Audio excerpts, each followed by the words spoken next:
Ashama akkam jirtu fayyaa keessanii nagaa keessanii nageenyi faraarri waaqayyoo isinii qabaatu lafuma jirtanitti daawwattoota koofi eebbaaf beekorra jirtan hundi keessanii fayyumaa nagumaa jira gooftaa kootiifaa galatu inni tissee har'aan nu gahe galanni isaafaa ta'uun jedha warroonni nafaana dhibbattan warroonni nafaana boossan warroonni halkan guutuu halkan kaleessa galgalaa ammane nafaan irriba dhabdan waaqayyo kunis na eebbisu eebbifamaa isiniin jedha yaa siif jira warra naan jettan galatoomaa isiniin jedha warroonni immoo maaliif dhiiraa fi akkasitti boossaa warri naan jettanis galatoomaa maaliif hojjettan abbaan eebbuu dhiira miti kanaaf abbaa kootidha akka abbaa kootittan ilaala gadda koos dhiphina koos bal'ina koos waan hundumaa kooyyuu isatti hin danda'adha waan ta'eef kanaaf isaaf malee waan nufi jedhee miti aan hin ba'u jechuudha lammaffaa immoo eega badeen boodaa eega odoon ta'in dura odoon rukuteera ta'ee ittiyyuu dheekkamuun ture eega ta'een booda immoo maaliif rukuttaa isaanii jedheedhaan isa aarsii manaa baasee natti fakkaata malee waan biraa natti fakkaatu garuu bultee Ameerikaa dhugaa waaqayyoo ishee eebbisu ishee jalqaba bilbiltee Aizoosh siif jirraa abbaan eebbus akka manatti deebi'u nan godhaa jettee halkan bilbila narraa fudhattee har'a barii bilbiltee fi nan dhufa jedheera eega isheen bilbiltee fi booda naa bilbilee naannoo kanan jiru boru wayin iftaan nan dhufa naan jedhe akkasuma naan jedhe hin dhufa natti fakkaata isaan asitti garuu warroonni dhugaa rabbii boo'icha kun afaana boosa dhugaa galatoomaa isiniin jedha akkasuma dhugaa koosiin galateeffadha amma akka nama dhukkuba abbaa keessa jiru santu beeka amma akka nama miidhus abbaa keessa jirtu santu beeka wanti kun wanta guddaa ta'ee nuti garuu ogaa keessa dhaabatanii waan hundumtuu ogaa namatti dukkanaa'u waan hundumtuu ogaa waan namatti jedhudha malee waan ana akka yaada kootti akka fudhadhetti waan maallaqaan bitamuu danda'u waan maallaqaan deemuu danda'u jedhee laaftooppii isaa ammusin kan agarsiisa akkaataa itti haariidhaan akkatti shibirutti jechuudha kanaaf isaa natti fakkaata waan waan jedheedha isa sirriittan agarsiisa akkaataa itti bibittineetu jiru sirriittan agarsiisa warroonni immoo haadha eebbuu bilbila naan jettaa jirtan sirriitti qabadhaa amma bilbila koo viidiyoo kaleessa jalattis piinii isinii godheera saarraa jalattis piinii isinii kan godha viidiyoodhuma koomantii jalqabaa irratti isinii kaa akkaawuntii koos ta'uu danda'a bilbila soo ta'e piinii isinii godha kaleessa kalee jalas bilbilli piinii ta'ee jira koomantii jalatti hoggaan deebisee isinii barreessu ishii jedheetoon fudhatu bilbilli jechuudha maaliif bilbila nama jalaa haqaa waan ta'eef yuutuubiin kanaafidha lakkoofsa hin haqaa garuu qaaliidhaan qabadhaa duwwaa 913 89 33 36 koomantii jalqaba irratti isiniifan barreessaa kana jalattis isiniifan barreessaa akkuma mata duree godhee isiniif barreessuu nan danda'a warroonni karaa sanaanis bilbiltanii na argachuu barbaadan yoo jiraattanii na argadhaan isiniin jedha abbaa eebbuu akka manatti galeen akka manatti deebi'ee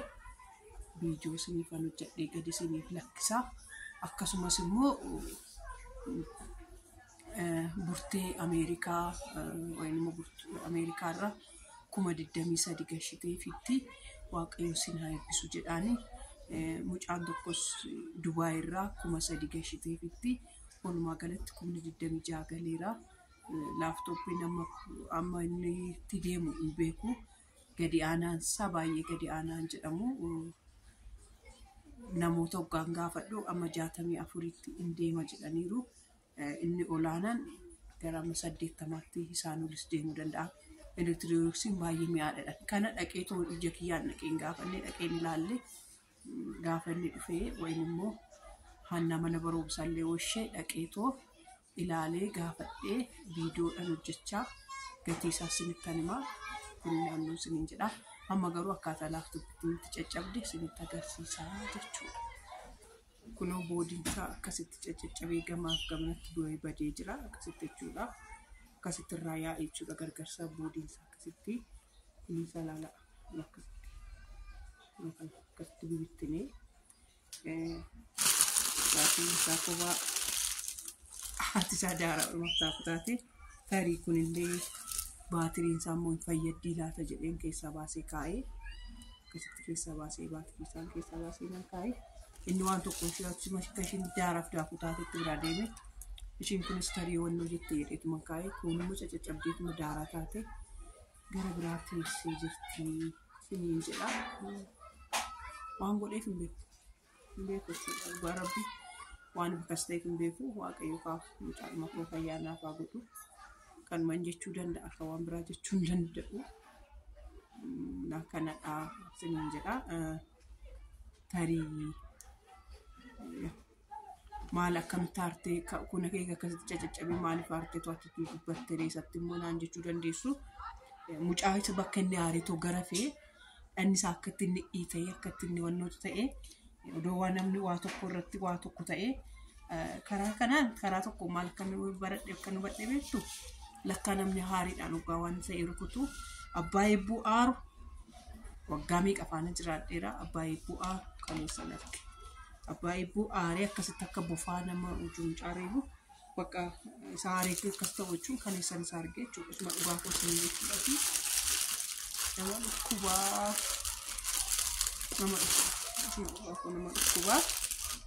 nama bira jiruuf nama dhukkubaa nama dhukkubaa kanas ni jedha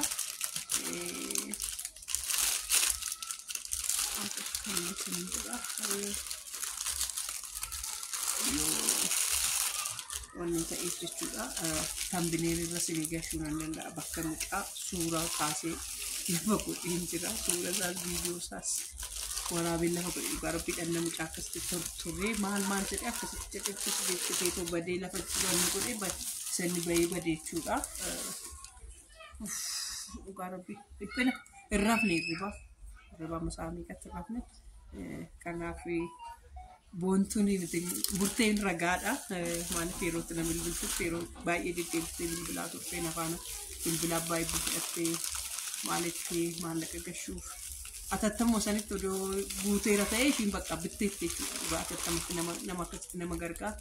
waaqayyo siniif haa kaasu warri siif jirra jettan warri si faanaan bu'ee jettan warri ani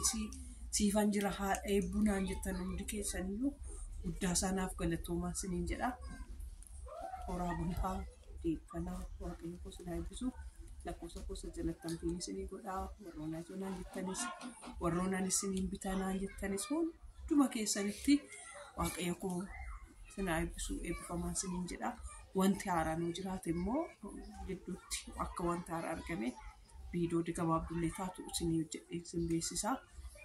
ammaaf garuu nagaaf naaf turaa nagaan bulaa har'as dhufuu danda'a boris dhufuu danda'a hin beeku har'a qidaameedha kaleessa jimaatatti har'a qidaameedha har'a kanaa amma sa'aatii kanaatti sa'aatii kanaan booda nuun jedhu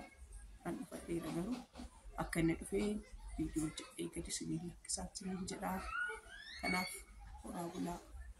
har'a jabaadheera imummaan kun yuun goginatti fakkaata akka booyyeessi waan sii jira naan jettaniif guddaa sanaaf galatooma nagaatti.